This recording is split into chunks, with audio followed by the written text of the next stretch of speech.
पंहिंजे सेक्शन जेके मुक़ररु आहिनि साईं सतार हुलियो साहिबु, साईं पाण बहितरीन जेके कहाणीकार ऐं नॉवलिस्ट आहिनि। इन खां बाद में असांजो सीनियर कहाणीकार ऐं नॉवलिस्ट साईं रज़ाक दातू साहिबु, ऐं हुन खां बाद में असांजो दोस्त साईं शकील लाखो, साईं पाण बि हिकु सीनियर कहाणीकार ऐं नॉवलिस्ट आहिनि। पंहिंजो पहिरियों जेको सुवालु साईं रज़ाक खां कंदुसि। साईं, जीअं त जदीद सिंधी नॉवेल असांजो जेको मौज़ू आहे त हुन में उनजा नवां जी कहाणी नॉवेल त ॿिन्ही सां गॾु रिलेटेड आऊं तव्हांखे क्वेश्चन कंदुसि त तव्हां जदीद सिंधी नॉवेल ऐं कहाणी खे कीअं था ॾिसो ऐं हुन में कहिड़े नवनि पासनि ते ऐं नवनि मौज़ूअनि ते जेको आहे सो लिखियो वियो आहे। सभ खां पहिरीं त असां तव्हांखां माफ़ी था वठूं, तव्हांखे जेको बीहारे थो आवाज़ु अचे थो। हा, त तव्हांखे एतिरी देरि खां पोइ वेठा आहियो, बर्दाश्त कयो था पिया। ऐं आख़िरी सेक्शन असांजो आहे, असां ॾाढो मुख़्तसिर कंदा राग आहे, पोइ मुशाइरो ऐं राग आहे ख़बर आहे, पर जो सेक्शन त पूरो आहे। सो ॻाल्हि अदो करे थो सुवाल त जेको आहे जदीदियत। सभ खां पहिरीं असां इहो ॾिसंदासीं त जदीदियत चयो कंहिंखे, ऐं असीं अॼु असांजी शाइर वाई शाइर जदीद, अवा कहाणी जदीद, अगरि नावेल बि जदीद पिया या जदीद त आहे छा, पहिरीं हिनखे ॾिसूं त सही जदीद छा आहे। ऐं मां त इहो मुशाइदे में आयो आहे त काफ़ी शाइर या असां फिक्शन जी ॻाल्हि कंदासीं, मतिलबु शाइर नाराज़ थियनि मुशाइरे में ईंदा त फिक्शन जी ॻाल्हि था कयूं त हर शइ खे इहो ई था थियनि जदीद जदीद, पर जदीद आहे कहिड़ी भला इहा आई किथां मुख़्तसिर मां तव्हांखे ॿुधाईंदुसि त हर दौर जी जेका जिदत आहे उहा पंहिंजी थींदी आहे। मिसाल जे तौर ते कहाणी जे बारे सां ॻाल्हि कयूं त जेका कहाणी असांजी शुरूआती कहाणी आई अब्दुर्रहमान जान जेको आहे सो बम्बे ज़मींदार जी ॻाल्हि, उहा उन दौर जी जदीद कहाणी हुई। ऐं मिर्ज़ा नादिर बेग जेका कहाणी लिखी हुनखे बि जदीद कहाणी चयो। त हर दौर जी पंहिंजी पंहिंजी जिदत थिए थी। वरी उन खां पोइ वरी ॿियो दौरु हिकिड़ो अचे थो जंहिंमें असांजो नसीम कल थो अचे, अमर जली थो अचे, अली बाबा थो अचे, ऐं जेका ॿिया उन्हनि जा हमअसर कहाणीकार आहिनि। पर उन्हनि मां ख़ासि करे जेको चयो त जमाल हिकिड़ो जदीद कहाणीकार आहे, जॾहिं त मुंहिंजी नज़र में गुलाम नबी आगरो जेको आहे उहो जदीद कहाणीकार आहे। त इहो वरी उन्हनि जो जेको दौरु हो उनजे लिहाज़ खां उहा जदीद कहाणी हुई। वरी अचो 90 जे ॾहाके खां बाद में जॾहिं असां जहिड़ा कहाणीकार पैदा थिया त वरी उन्हनि जेको कुझु लिखियो उन पंहिंजे दौर जे हिसाब सां लिखियो, त उहा वरी उहो जदीद कहाणी हुई। हाणे वरी जेको आहे 21वीं सदी शुरू थी वई आहे, जंहिंमें असांजा नवां कहाणीकार आया आहिनि। तव्हांजे तव्हांखे जो मतिलबु वाइट जो हिदायत मिंजी आहे, बाबा साले आहे, ऐं ॿिया बि आहिनि। इहे असांजे प्यारो मुंहिंजे भरिसां वेठो आहे, इहो बि दबंग कहाणीकार आहे। तो इन्हनि जेको लिखियो उनखे जिदत कयो। ऐं मिसाल जे तौर ते त जदीदत खे मां हिकिड़े सवले आसानी सां तव्हांखे सम्झायां त शेखाइल लिखियो त सखी पिया खे मिली त चइजां चांदनी तो सेवा न थींदी। इहो बि हिकिड़ो मैसेज हुयो न। उन वक़्तु जेको माण्हू प्यारु कंदा हुया, मोहबत कंदा हुया, हुन वक़्तु मोहबत करण जो मैसेज पहुचाइण जो, पंहिंजी महबूब खे मैसेज पहुचाइण जो या महबूबा खे मैसेज पहुचाइण जो तरीक़ा मुख़्तलिफ़ हुआ। उहो जेकॾहिं मां अॼु वेही लिखां पंहिंजी कहाणीअ में त हाणे मां कंहिं सां प्यार थो कयां त मैसेज कीअं पहुचायां, सखीअ खे त कोन ॿोलींदो, मां ठक मोबाइल ते मैसेज कंदुसि। माना इहा आहे जिदत जेकी असां जिदत था चऊं। हुन खां पोइ तव्हांजो कहिड़ो सुवालु? सवाल मौज़ू ऐं लाड़ा नावेल ते बि ॻाल्हाईंदासीं। अच्छा, नावेल बि जदीद नावेल जेको लिखियो आहे जेका बि जेको तख़लीक़ थिए थी न फिक्शन, असां फिक्शन राइटर माण्हू।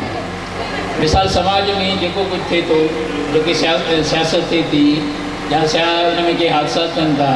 या कोई अहिड़ो हादसो थी थिए जंहिंमें सॼी सोसाइटी थोरी लर्ज़ी वञे थी, त शायदि तख़लीक़ार जेको आहे फिक्शन राइटर, नावल निगाह कहाणीकार, उहो उनखे पंहिंजे तरीक़े सां फिक्शनाइज़ कंदो। ऐं नावेल जा त वरी केतिरा ई क़िस्म आहिनि। ऐं उन में अधु चवंदो त मौज़ू ते बि ॻाल्हायो। त मौज़ू जेको आहे न, मौज़ू हर लेखक जो स्कूल ऑफ थॉट पंहिंजो पंहिंजो आहे। ऐं जेको आहे सो मिसाल जे तौर ते मां नावल जो रसूल मेमन जा नावल पढ़ंदो त तव्हांखे उनखे उन साइंस फिक्शन वधीक मिलंदो ऐं उनजे लिखण जो बिल्कुलु अंदाज़ ई निरालो आहे ऐं उनजी स्कूल ऑफ थॉट अलॻि हो। जीअं मिसाल हाणे मां ताज़ो ई पढ़ियो ख़ाली पढ़े जो खाज, ऐं उन में मूंखे सुठो सो नज़र आयो त माना जेको कम्युनिस्ट नज़रियो आहे उनजी प्रचार आहे ऐं उहो मज़ो ओड़े ई खणंदो। ऐं वरी जेकॾहिं असां तव्हां पढ़ंदो मंज़ूर कोयार जा जेको आहे सो नावेल त उहे तव्हांखे तसवुफ़ ते मिलंदा, उनजी अक्सर कहाणी तसवुफ़ ते मिलंदी ऐं उहो मज़ो उहो ई थो खणे। ऐं त जॾहिं बि असां को नावेल पढ़ंदो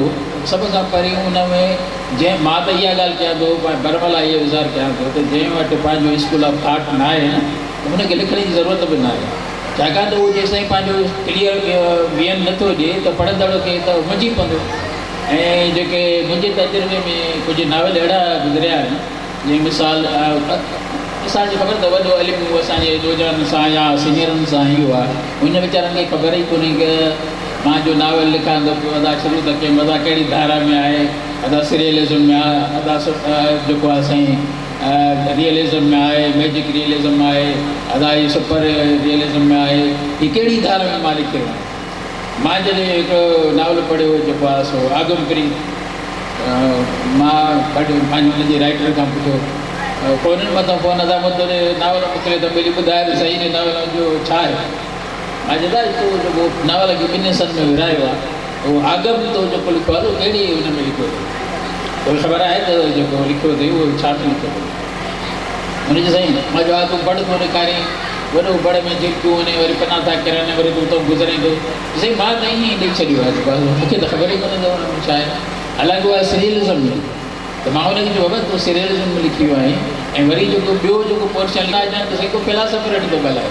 ॼण जेको आहे सो वॾो हिकिड़ो को पढ़ियो लिखियो अधी आर्टिस्ट बि थो ॻाल्हाए, ठीकु आहे न। वरी उन साॻे माण्हू खां वरी सियासत वारो कमु कराईंदा, वरी उहो ई किरदारु जेको आहे सो मज़दूरी बि कंदो। त कंहिं बि हिकु किरदार खे जॾहिं असां खणंदासीं त उनजे किरदार खे पंहिंजे अंदरि हुनखे समोए उनजो जेके वास्ता हूंदा उनजा नफ़्साती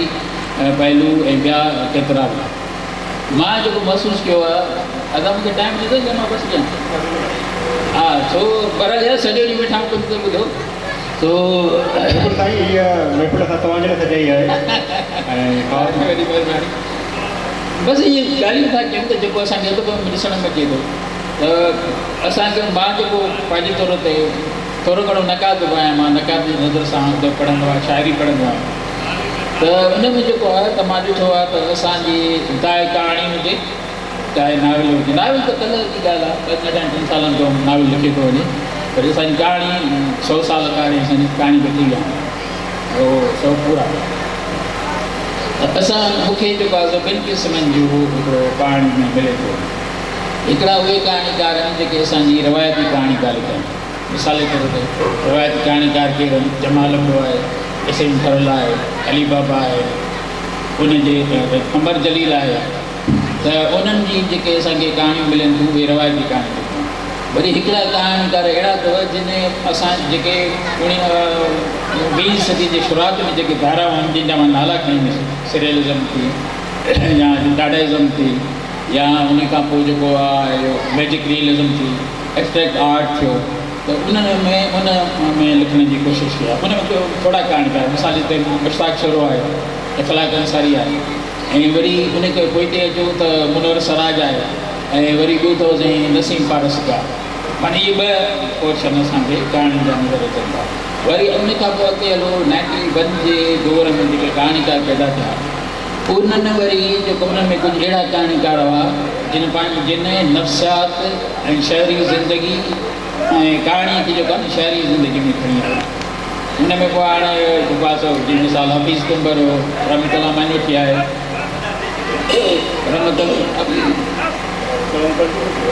रमतला मानोठी आहे, ऐं मां हाणे पंहिंजो नालो कहिड़ो खणां खण करे मुंहिंजूं कहाणियूं ईअं अथव नफ़्सियात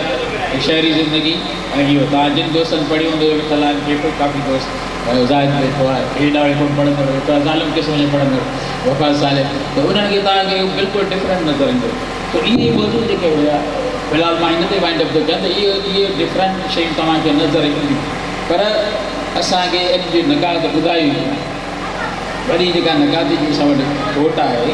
हुन नकाद असांखे डिस्क्राइब करे कोन ॿुधाए थो बाबा असांजी कहाणी न असांजे नावलनि जा जेका कहिड़ा कहिड़ा मौज़ू रहिया आहिनि ऐं हुन में कहिड़ा कहिड़ा लिखंदड़ आहिनि जेके मां तव्हांखे ॿुधायां। महिरबानी जीअं त साईं जेको आहे सो जॾहिं नॉवल ऐं कहाणी उन में नवां मौज़ू ऐं नवां लाड़ा उन ते पंहिंजी हिकिड़ी मुख़्तसिर ॻाल्हि रखी ऐं उनखां अलावा साईं जिदत जे हवाले सां रसूल मेमण खे ॾाढो सारायो ऐं उनखां बाद में साईं कुझु रवायती कहाणीकारनि जा नाला बि ॿुधाया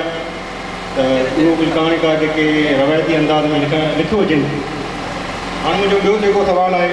साईं सतार हुले साहिब खां कंदुसि। साईं जीअं त अदब जो जेको नोबेल प्राइज़ आहे हींअर नॉवल खे मिले थो वञे त उन में आलमी नॉवल जा जेके रुझान ऐं लाड़ा ऐं असांजो नॉवल जे उनजो मुआवज़नो कजे त तव्हां छा था सम्झो असांजो नॉवल किथे बीठो आहे? मां सम्झां त खिलण ई घुरिजे। मामिलो हीअ आहे त हीअ जेका वेक आहे कहाणी ऐं नावल जी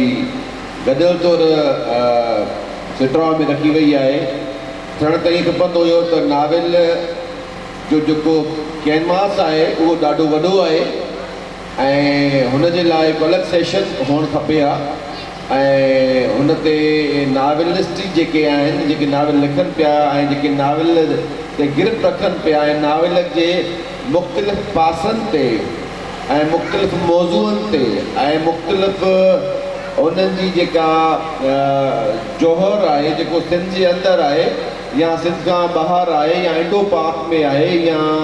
एशिया में आहे या जेको आहे यूरोप में आहे या जेको आहे वर्ल्ड वाइड नावल लिखियो वञे पियो हुन ते तफ़सीली ॻाल्हि ॿोल कजे हा त वधीक बहितर थिए हा। ऐं जेका नावल जी जेका औणत आहे साईं रज़ाक साहिबु ॻाल्हि कई पए त ख़बर न पवंदी आहे कॾहिं कॾहिं कंहिं राइटर खे हू शइ लिखी वेंदो आहे ऐं हुनखे पाण ख़बर न पवंदी आहे तव्हां लिखियो छा आहे। हा त ईअं ई कॾहिं कॾहिं थिए थो। हाणे उनजो अॻे त सिंधियुनि जी संगत जो आहे हिकिड़ा क्लास हूंदा हुया उन में कहाणियूं पढ़बियूं हुयूं नावल पढ़िबा हुआ मज़मून पढ़िबा हुआ शयूं ईंदियूं हुयूं पोइ टेका टिकणी थींदी हुई ऐं ॿोलीअ ते मौज़ूअ ते टेक्निक ते पेशकेश ते ऐं ग्रामर ते ऐं मुख़्तलिफ़ किरदार निगारीअ ते शुरूआत ते ऐं ख़तमु थियण ते माना मजमूई तौर ते सभिनी शयुनि ते ॻाल्हायो वेंदो हुयो त हीअ जेका तव्हां कहाणी खणी आया आहियो अरबी संगत में जिन जेका शुरूआत तव्हां कई आहे उहा शुरूआत कीअं कई आहे उनजो विचु कीअं आहे उनजी आख़िरत कीअं आहे ऐं उनजो क्लाइमेक्स कीअं आहे उनजी ॿोली कीअं आहे उनजी मंज़र निगारी कीअं आहे ऐं कैरेक्टर जी नफ़सियात कीअं आहे। साईं ॻाल्हि कई पई हाणे रज़ाक साहिबु ॾाढी ज़बरदस्त ॻाल्हि कई ऐं सेकेंड थो कयां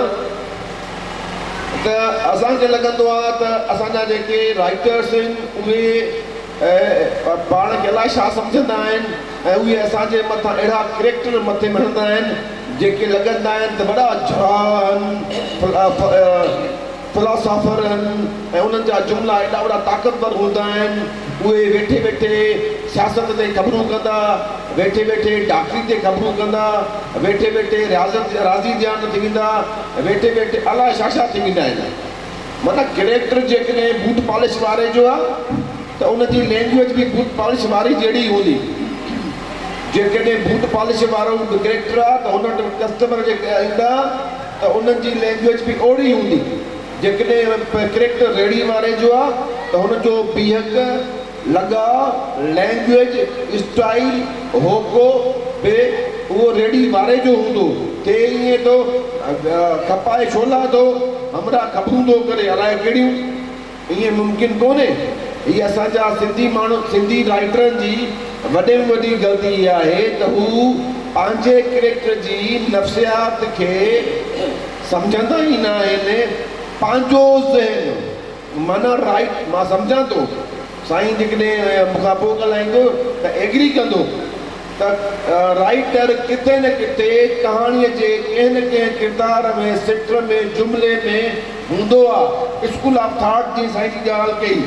त जेसि ताईं स्कूल ऑफ थॉट क्लियर न हूंदो तेसि ताईं शयूं वाज़े न हूंदियूं। त जेकर उहो राइटर किथे न किथे हूंदो, उहो क्लाइमेक्स में हूंदो, उहो थॉट में हूंदो, उहो किरदार में हूंदो सही किथे न किथे, पर बज़ाहिर तौरु जेका प्रोडक्ट आहे, जेका कहाणी आहे, जेका तव्हांजे अॻियां पेश थियल आहे, उहा कीअं उनजो स्ट्रक्चर आहे। हाणे त दौर फ्लैश फिक्शन जो अची वियो आहे। ईअं फास्टर चयो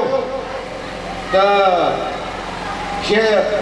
बादशाह मरी वियो ऐं राणी मरी वई, हाणे इहा कहाणी आहे। फ्लैश फिक्शन माना जीअं मुंहिंजो हिन महिल छोकिरो फोटू कढी रहियो आहे, चिमको आयो,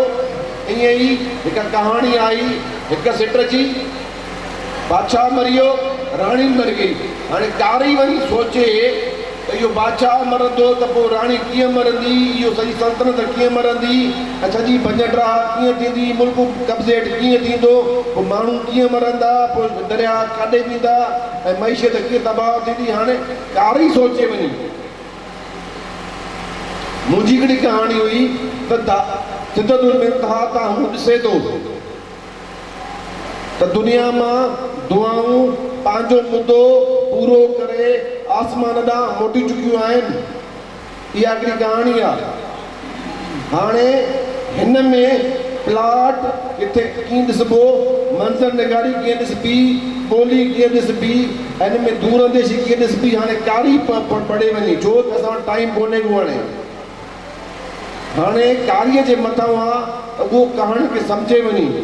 कॾहिं कॾहिं किन किन कहाणियुनि जा जेके इख़्तिताम हूंदा आहिनि ॾाढा ड्यूअल मीनिंग में हूंदा आहिनि, सम्झ में न ईंदा आहिनि। कारीअ ते मुनज़र हूंदो आहे त कारी हुनखे कीअं अगस करे। साईं रिवायती कहाणी जी ॻाल्हि कई त जमाल लफड़ो, नजम अब्बासी ऐं ॿिया खोड़ सारा कहाणीकार, इवन अमर जलील कहाणी जो वॾो नालो आहे, पर उहो प्राइमरी राइटर आहे। अली बाबा प्राइमरी राइटर न आहे। अली बाबा रिवायती कहाणीकार न आहे, माणिक रिवायती कहाणीकार न आहे। ईअं ई जे काफ़का रिवायती कहाणीकार न आहे, ईअं माणिक रिवायती कहाणीकार न आहे, अली बाबा रिवायती कहाणीकार न आहे, मुश्ताक शोरो रिवायती कहाणीकार न आहे, मदद अली सिंधी रिवायती कहाणीकार न आहे। हा, पर नसीब पारसगार सुपर कॉन्शियस वारे स्टोक में लिखंदो आहे, अखलाक अंसारी रियलिज़म में लिखे थो, सुपर रियलिज़म में लिखे थो। उहे बि चंद माण्हू आहिनि लाड़का सिंध जे अंदरि जेके इन पासे खे टच कनि था ऐं इन पासे ते पूरो लहनि था, आख़िर खां वठी ऐं अंत ताईं साॻे सेक्ट में लिखनि था, न त किथे किथे फटजी था पवनि। ॻाल्हि खे मुख़्तसर था कयूं त कहाणी जो माना आहे हिकु वाक़ियो। कहाणी जी माना आहे हिकु वाक़ियो। हिते मां ॻाल्हायां थो, हिकिड़ी हूंदी आहे न्यूज़ स्टोरी जंहिंमें ब्रेकिंग न्यूज़ ईंदी आहे, 5 माण्हू मरी विया, पाकिस्तानी चौक ते 5 माण्हू धमाके में मरी विया। पोइ हेठां हेडिंग ईंदी आहे त फलाणे दुकान में बाहि लॻी, पोइ हीअं थियो, पोइ हीअं थियो, पोइ हूअं थियो, पोइ हूअं थियो, ऐं पोइ आख़िर में ख़बर पवंदी आहे त 5 माण्हू मरी विया। पर असां वटि ईअं हूंदो आहे, अदबी जेका स्टोरी आहे उन जो स्ट्रक्चर चेंज आहे। कॾहिं कॾहिं उहा विच मां शुरू थींदी आहे, कॾहिं कॾहिं उहा शुरूआत मां शुरू थींदी आहे, कॾहिं कॾहिं उहा आख़िरत में बि शुरू थींदी आहे। उहो राइटर ते मुनज़र आहे त राइटर उनखे कीअं कंपोज़ करे थो, वाक़िए खे कीअं उन्नत करे थो ऐं पंहिंजे अंजाम ताईं कीअं पहुचे थो। ईअं ई इहा कहाणी सिर्फ़ु हिकु वाक़िए ते मुहित आहे। अॻे ईअं हूंदो हुयो त भाई 30 पेज हूंदी त कहाणी हूंदी, पोइ 20 पेज हूंदी त कहाणी हूंदी, पोइ 10 पेज हूंदी त कहाणी हूंदी, पोइ 8 पेज, पोइ पेज हटी करे हाणे त हे मुंहिंजे अॻियां वेठो आज़ीज़ कासमाणी जॾहिं लिखंदो हो 1990 में त माण्हू खिलंदा हुआ त भई ही छा थो लिखी, हे कहाणियूं न आहिनि। पर हाणे अहिड़ियुनि कहाणियुनि खे जेके हिक पेज जी कहाणी, जेका 10 लाइनुनि जी कहाणी, जेका 2 लाइनुनि जी कहाणी, आज़ीज़ जे किताब कुझु बि न जेको 2007 या 8 में आयो। साईं मोज़र साहब, मां तव्हांखां सुवाल जेको नॉवल जे हवाले सां कयो हुयो, शायदि तव्हां आलमी लेवल जे जेके नॉवल आहिनि उन्हनि जा रुझान ऐं लाड़ा छा आहिनि, इन्हनि ते थोरी मुख़्तसिर ॻाल्हि रखो ऐं टाइम बि घणो थी आहे। कोशिशि कजो त मां थोरे टाइम में ऐं सुवाल खे पहिरियां सम्झो। मां इहो ई पहिरियां ई चयो त हीउ एॾो तफ़सीली मौज़ू आहे। हाणे इन ते त मां हीअं थो चवां त कहाणी मुख़्तसिर थी वई आहे ऐं नाविल अॻे बि जुल्दनि में ईंदो हुयो, 2 जुल्द 5 जुल्द 1500 पेज 2000 पेज नाविल लिखिया विया आहिनि दुनिया में ऐं मुख़्तलिफ़ जुल्दनि में लिखिया विया आहिनि। हाणे सिंध जे अंदरि नाविल बचियो आहे 120 पेज, 120 पेज 160 पेज। इहो सिंध जो नाविल आहे हिन वक़्त जो। या को मंज़ूर कोयार जो नाविल हाणे आयो आहे कलंदर ते, उहो 200 पेज आहे। साईं चयो त मंज़ूर कोयार खे पढ़िबो त कसोड़े लॻंदासीं, माना हिकु सेक्ट ठही विया आहिनि। असीं चऊं था त अदब बराए ज़िंदगी हुजे ऐं नाविल जी हिन वक़्तु सिंध जे अंदरि किरुना जे दौर में ख़ुदसार नाविल आया, उन खां पोइ बि नाविल अचनि पिया, पर नाविल अञा उन पैमाने ते न पहुतो आहे जंहिं पैमाने ते नोबेल प्राइज़ मिलणु घुरिजे। सवाल इहो हुयो त सिंध जो नाविल खे नोबेल प्राइज़ सां नथो कीअं पिणु समुझे थो, तव्हां सम्झा थो त सिंध जो नाविल खां अलावा जेको आलमी लेवल जा नॉवल आहिनि उन्हनि में उन जा रुझान ऐं लाड़ा कहिड़ा आहिनि, इन्हनि ते बि उन्हनि मुख़्तसिर ॻाल्हि रखी पए। आलमी लेवल ते जेको उनजो थाट आहे, टोटली नाविल जी माना आहे नई शइ।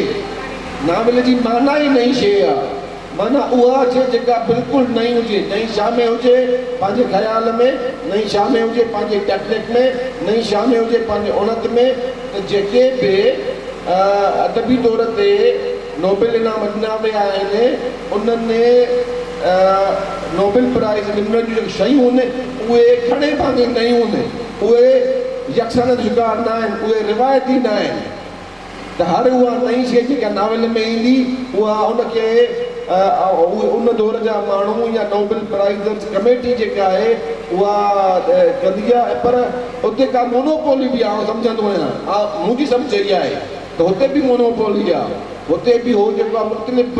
पासनि जा माण्हू गॾु कंदा आहिनि, ॾिसंदा आहिनि ऐं उन्हनि खे अदब जे मैदान में नोबेल जा इनाम ॾींदा आहिनि। न त असांजा माण्हू बि नोबेल इनाम खणण जहिड़ा आहिनि मुख़्तलिफ़ स्टेट्स में। लतीफ़ खे मिलणु घुरिजे, अयाज़ खे मिलणु घुरिजे, अहिड़ा खोड़ माण्हू असां ॻणाए सघूं था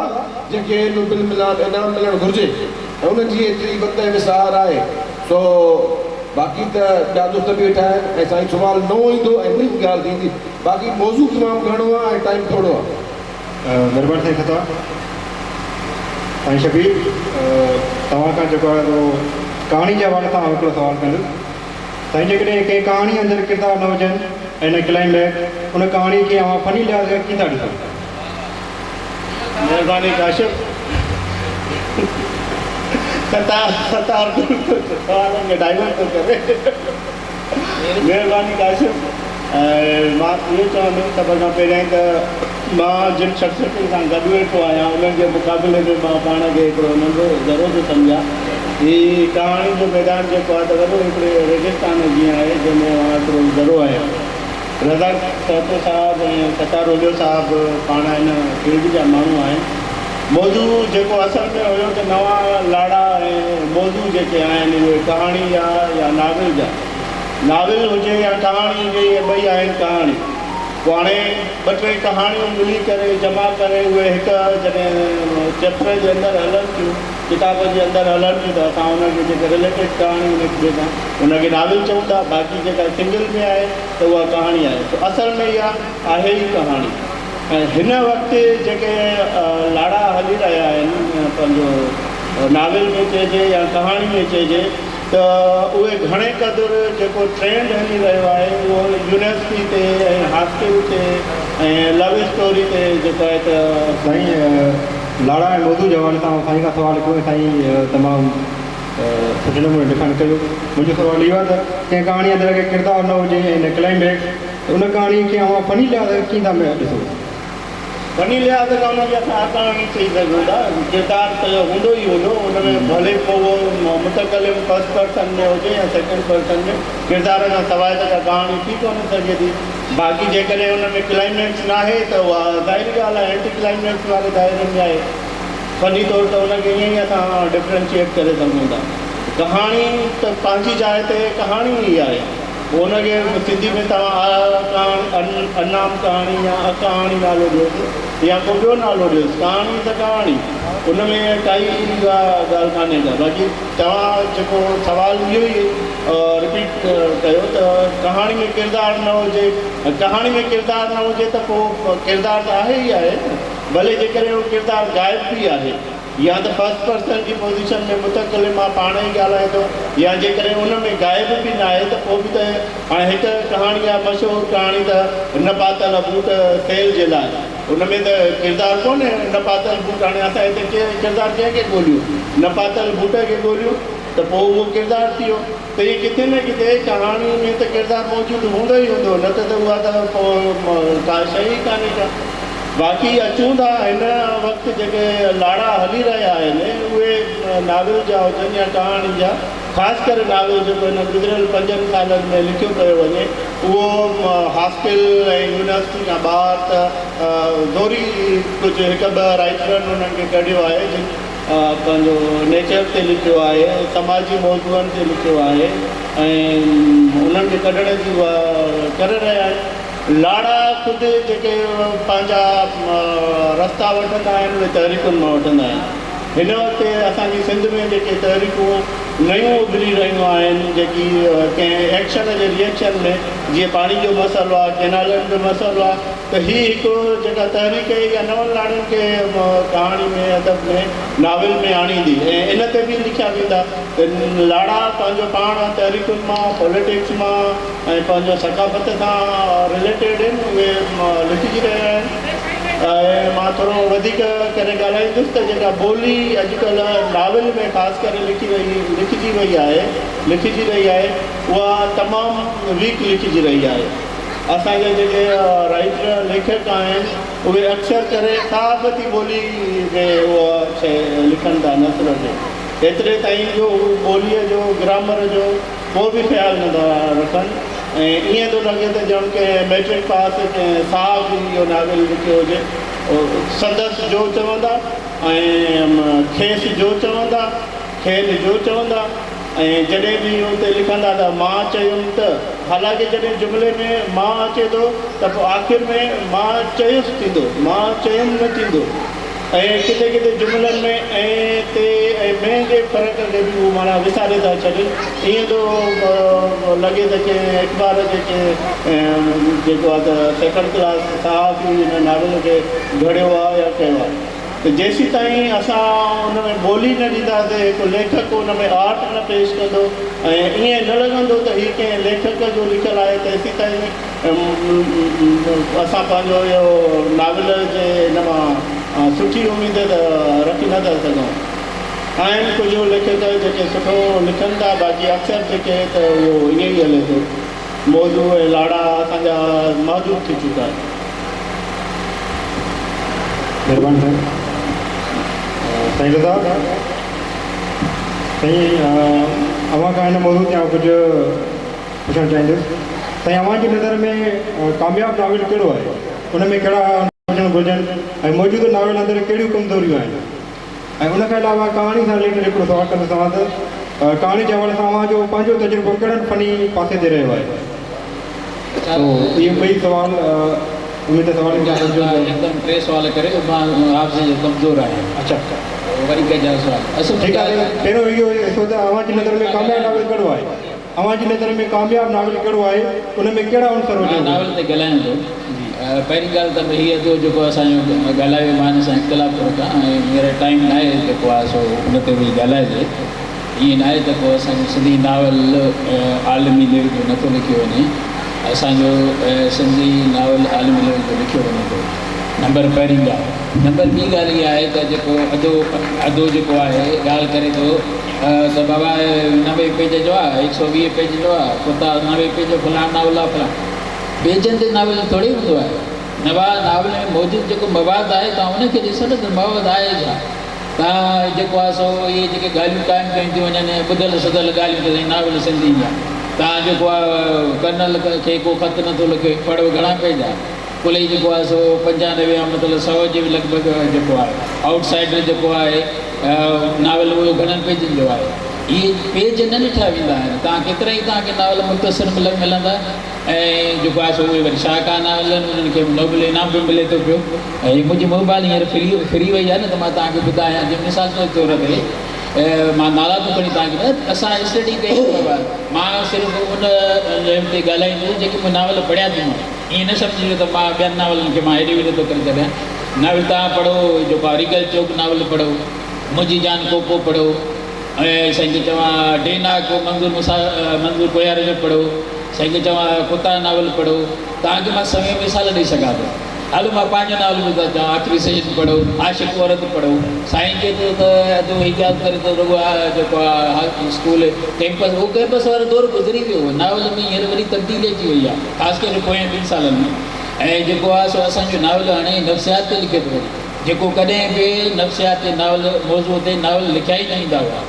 जीअं मिसाल आशिक़ औरत नावल आहे इहो नफ़्सियात नावल आहे या जेको मां ख़ाली पढ़े जो ख़्वाहिश ॿुधायो तव्हांखे उहो नफ़्सियात नावल आहे कराची कालीन जो नावल आहे मां तव्हांखे केतिरा हुन जा मिसाल ॾेई सघां ऐं अच्छा हिकिड़ी जेका असां वटि तमामु गंदी रवायत आहे त असां जेके ॿाहिरियूं ख़ासि करे उर्दूअ में या इन्हनि में जेके अचनि था नावल उन्हनि खां मुतासिर जल्दी थी था वञनि हाणे साईं हिकिड़ो नावल आयो अथव रोलाक सभु हुनजी तारीफ़ में लॻा पिया छाकाणि त हिकिड़ो गैर सिंधी माण्हू लिखियो आहे हुनजी तारीफ़ कई अकल लॻारी हुनजी तारीफ़ कंदी हाणे जेका मां तव्हांखे पहिरीं ॻाल्हि कई न हुन में ख़बर वॾे में वॾी खामी कहिड़ी हेॾो नावल आहे हेतिरो तव्हां ॾिठो हूंदो पढ़ो असांखे शाबत ॾियो असां पढ़ूं था हेॾो हिकिड़ो ॿाहिरि आहे जेको 6-7 सालनि जो आहे 8 सालनि जो आहे उहो इश्क कीअं थो करे उहे अहिड़ियूं ॻाल्हियूं पियो थो ॻाल्हाए जीअं मां पहिरीं तव्हांखे ॿुधायो त हुनजे नफ़्सियात खां जेको आहे हटी करे हुन में हू लिखनि था जेको आहे सो नावल कुझु मां नाला विसारे जीअं मुंहिंजी जान कोको आहे ऐं पुनमू नावल अथव साईं मुंहिंजी चवां वतन वावेल आहे मुला नबी मुग़ल जो ऐं साईं समाज नावल अथव अकबर सुमरे जो ऐं साईं किथां कबूतर जवाबु ॻोल्हे थो इहो नओं माण्हू ऐं नओं माण्हू जी कहाणी तव्हां ॿुधो ई कोन हूंदो उहो नावल ॾिसो दरिया हैदर दरिया नओं माण्हू हुन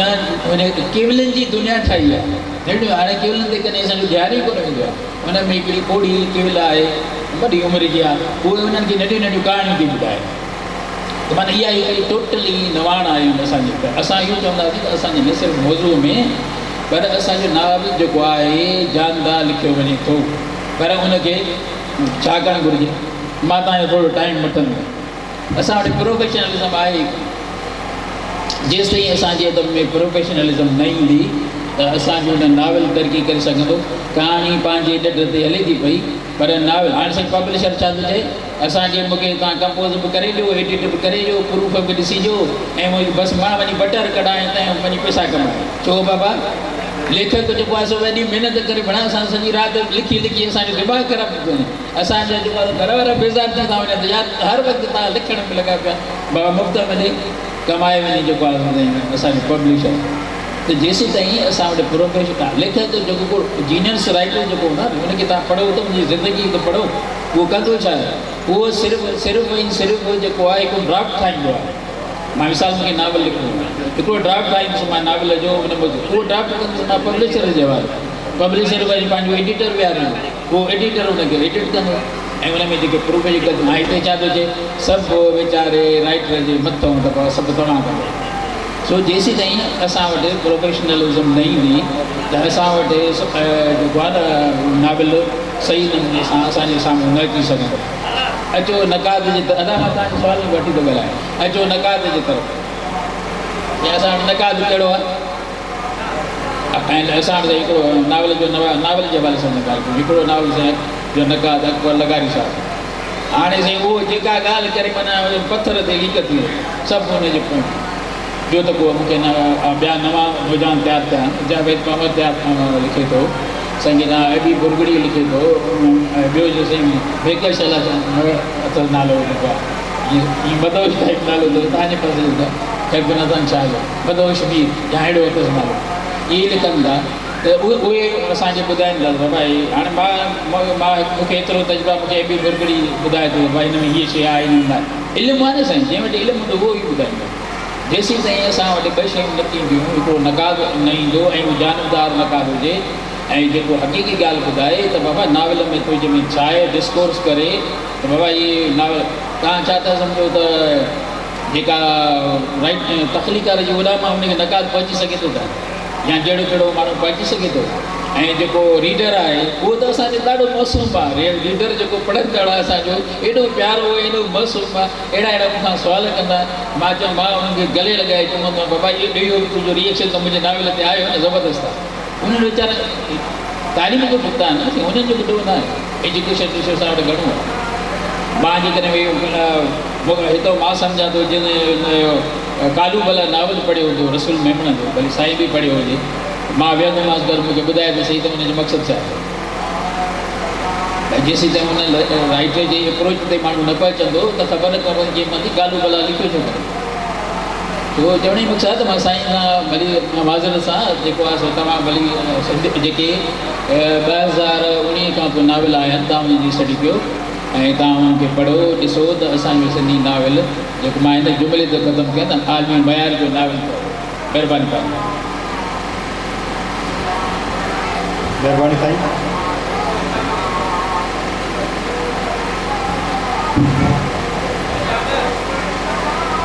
त कहाणी जे बारे में तव्हां अलॻि था कयो जी बसि साईं असुल जेको आहे टाइम घणो थी चुको आहे उनजे करे डिमांड वेठल आहे साईं सतार तव्हांखे सवाल पुछी कजो त मां थोरे टाइम में हुनखे वाइंड अप कयो त साईं तव्हां खां सवाल इहो आहे त अहिड़ा कहिड़ा मौज़ू आहिनि जंहिं ते लिखी करे असां जेको आहे सो नोबेल इनाम जे आवाज़ जी उन पहुच में जेके असांजा लेखक अची सघनि था त उहा ई ॻाल्हि त जेका नवाण आहे माना अरुंधती राय नाविल लिखियो फस्ट टाइम लिखियो ऐं हुन कमाल करे छॾियो माना हीअं न आहे त जेको माण्हू जेको नई सां नाविल लिखे थो ऐं उहो कमाल नथो करे सघे खोड़ सारा नाला माण्हू जिन ऐं मुंहिंजे ख़्याल में त जेके बि नाला आहिनि जेके हिन महिल नाविलिस्ट आहिनि मिसाल ॻाल्हि अमर जलील नेट गुंगे जे लाइ पहिरियों जगह नाविल लिखियो भले उहो आख़िरी चकर हुजे साईं तो जे नाकाम तरीन नाविल आहे ठीकु आहे हाणे साईं जी राय आहे साईं जी राय आहे मुंहिंजी राय ज़बरदस्त नाविल आहे न छो ज़बरदस्त नाविल आहे ॻाल्हाए सघां थो हुन ॻाल्हि ते नेट गुंगे जे लाइ जा असुरात तव्हांखे 2002 में तालिबान जी सूरत में नज़र आया इनखे इहो पुराणो थी वियो नयो कंहिं नए ते कंहिंखे डिस्कस खोड़ सारा आहिनि खोड़ सारा मौज़ू आहिनि ऐं मां सम्झां थो त ईंदड़ जो कादबी महीने में पाण वधीक ॻाल्हाईंदासीं ऐं नवनि मौज़ू ते ॻाल्हाईंदासीं ऐं साईं जो 2019 खां पोइ कोरोना जे दौरान नाविल ॾिसो साईं कोरोना जे दौरान नाविल उहे छा लिखियल आहिनि कोरोना जे दौर जा 2-3 नाविल मां नाला नथो खणणु चाहियां जेके कोरोना ते लिखियल आहिनि ऐं कोरोना जे दौर में लिखियल आहिनि तव्हां उहो नाविल पढ़ी ॾिसो बाक़ी रसूल मेमण सां का भेट कोन्हे का कालू भला ते तव्हां ॻाल्हाईंदासीं ऐं उन ते चङे नमूने सां ॻाल्हाईंदासीं तव्हां दोस्तनि जी महिरबानी ऐं तव्हां असांखे ॿुधो ऐं टाइम ॾिनो बाक़ी मुनाज़रो मुल्हनि वारो न आहे थैंक यू असांजी सेक्शन ॾाढो ज़बरदस्त थी वञी रहे पियो पर वक़्त जी शॉर्टेज हुजण जे करे वक़्त जी कमी जेका हुजण जे करे असीं पंहिंजे हिन सेक्शन खे हिते पंहिंजी पुॼाणी ते पहुचायूं था सभिनी आयल महिमाननि जो तहे दिलि सां शुक्रगुज़ार आहियां महिरबानी साईं